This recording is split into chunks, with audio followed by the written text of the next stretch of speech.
Oui, il commençait à avoir un peu peur. Moi, j'adore ces champions parce qu'on a vraiment du boulot à faire. Aucun autre président n'aurait fait ce que j'ai fait. Il ne l'aurait jamais fait, mais il fallait le faire. Ce qui se passait en matière commerciale, pas seulement avec la Chine, même si la Chine, ce sont les plus grands truands de l'histoire, mais avec d'autres aussi, quelqu'un devait agir, car ce n'était pas durable. L'année dernière, la Chine a eu un excédent de 1000 milliards de dollars par rapport aux États-Unis. Ça peut marcher sur le court terme, mais vous savez, nous faisons 2 milliards par jour maintenant. Quelqu'un devait agir. Roger l'a dit. L'un des plus grands experts financiers, il a dit, ça fait 40 ans qu'il attendait ce que j'ai fait. Et si on ne l'avait pas fait, nous n'aurions plus de pays. Ce n'était pas durable. C'était un honneur pour moi de l'avoir fait. Les choses ne sont pas encore finies, mais d'autres pays, et même la Chine d'ailleurs, veut faire un accord, mais ils ne savent pas encore comment s'y prendre. Ils ne savent pas exactement comment s'y prendre. Ils sont fiers. Monsieur Xi, le président, il est très orgueilleux. Il ne sait pas très bien comment s'y prendre, mais ils y arriveront. Ils veulent un accord aussi. Et d'autres pays, comme vous le savez, plus que 75 même. Ils veulent tous venir ici. Ils négocieront avec le ministère du Commerce.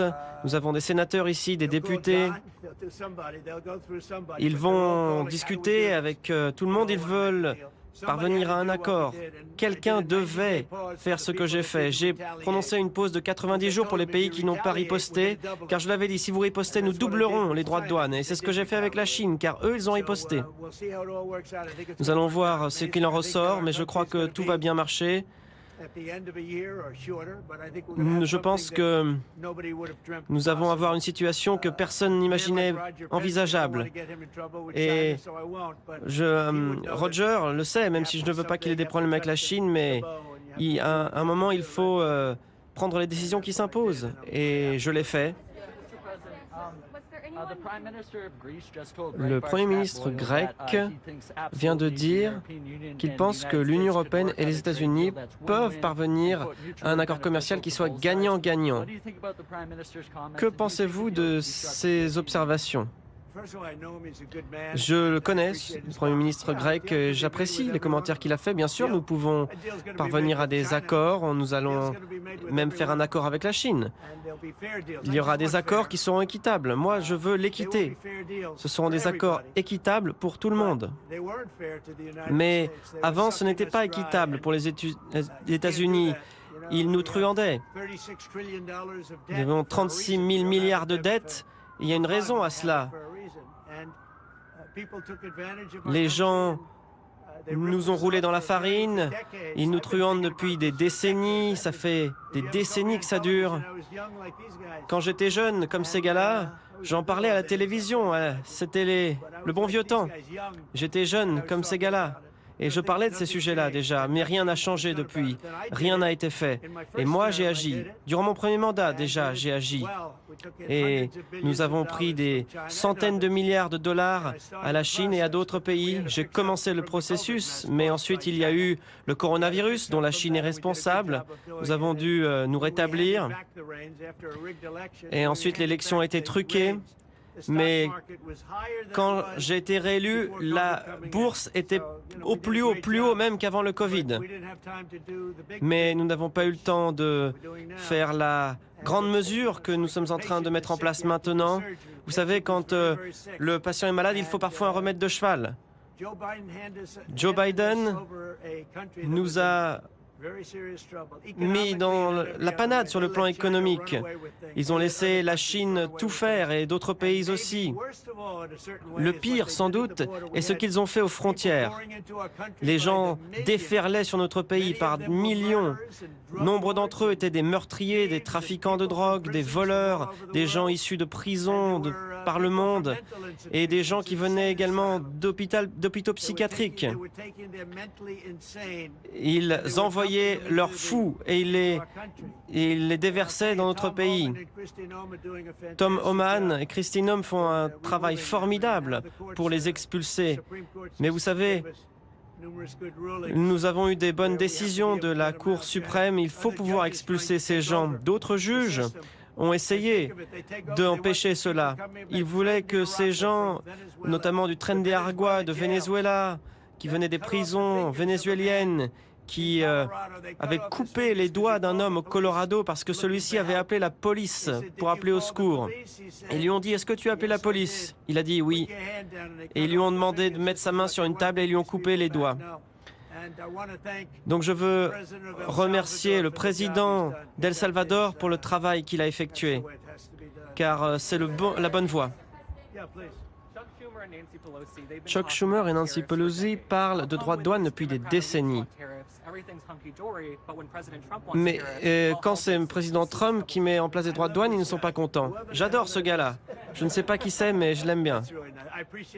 J'aime cette question. Oui, Chuck Schumer, Nancy Pelosi, ils savaient qu'il fallait s'y prendre ainsi, mais ils n'ont jamais eu le courage de le faire. Il faut du courage même pour résister à la situation actuelle. C'est pourquoi j'ai dit restez calme. Tout va bien se passer. Et ça se passe bien, je puis vous le dire. C'est même plus vite que ce que j'imaginais.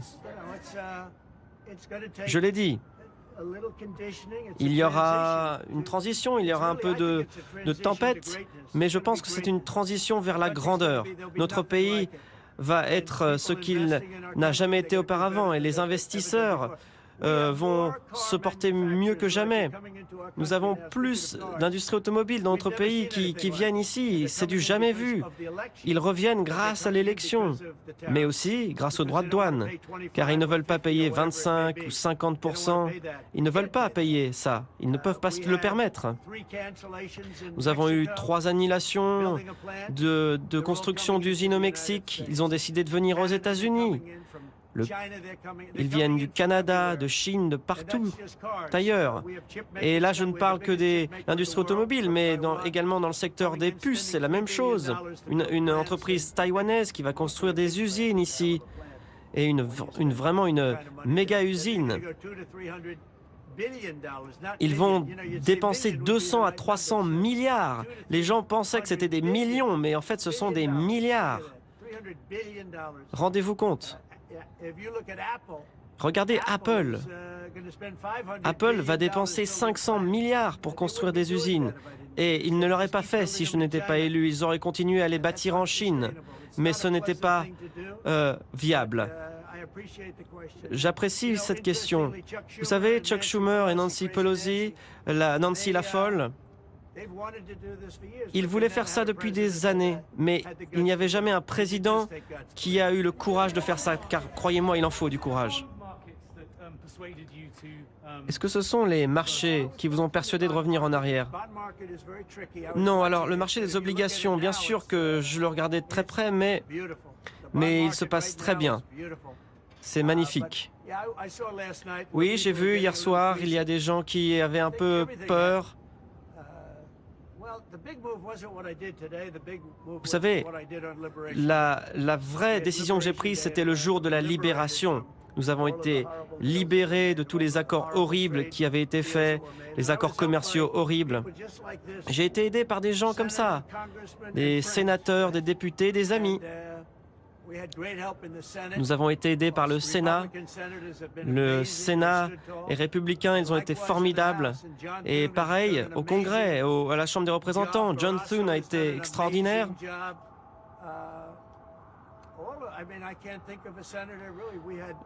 Vraiment, nous avons eu un grand soutien. Nous avons passé une loi l'autre jour avec un soutien quasiment unanime au Sénat et je pense que ça va passer également à la Chambre des représentants. Mike Johnson est vraiment un formidable président de la Chambre des représentants. Nous avions une majorité qui tenait à 1 député. Maintenant, nous avons une majorité de 7. 7, c'est mieux que 1. Mike Johnson et John Thune ont fait vraiment un bon boulot.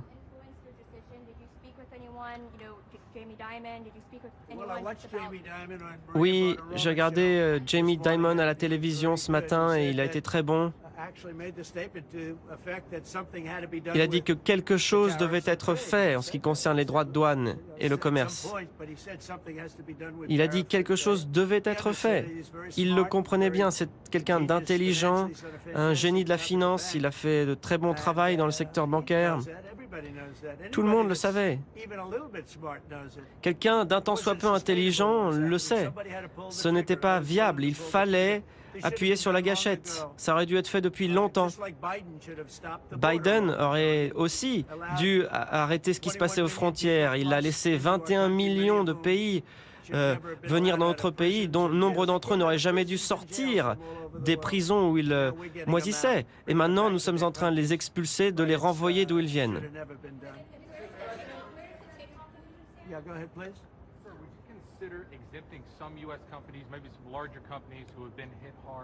Certaines entreprises ont reçu des coups durs en bourse.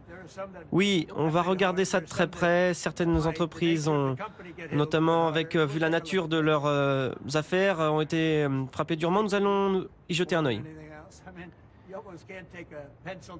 Oui, vous savez, nous allons nous intéresser à ce sujet, oui. Vous avez dit que ces droits de douane allaient être mis en place lundi. Ce n'est pas une question de crédibilité, c'est une question de souplesse. Je pourrais dire, voilà un mur et je vais passer à travers ce mur, quoi qu'il en soit. Et parfois, il faut passer sous le mur ou à côté du mur ou au-dessus du mur. Et les gens ici qui sont derrière moi le savent très bien. On ne peut pas passer dans un mur. Vous savez, les marchés financiers évoluent. Regardez les changements qui ont eu lieu aujourd'hui. Ces derniers jours, ils ont dit que c'était le plus grand jour de l'histoire financière. C'était un grand changement. Je pense qu'il faut être souple. J'ai une question sur certaines entreprises. Certaines entreprises appartiennent à une industrie qui est plus touchée par ces choses-là. Il faut bien sûr faire preuve de souplesse. Et je le fais. Je vais dire bonjour à ces champions car vraiment ce sont des grands champions.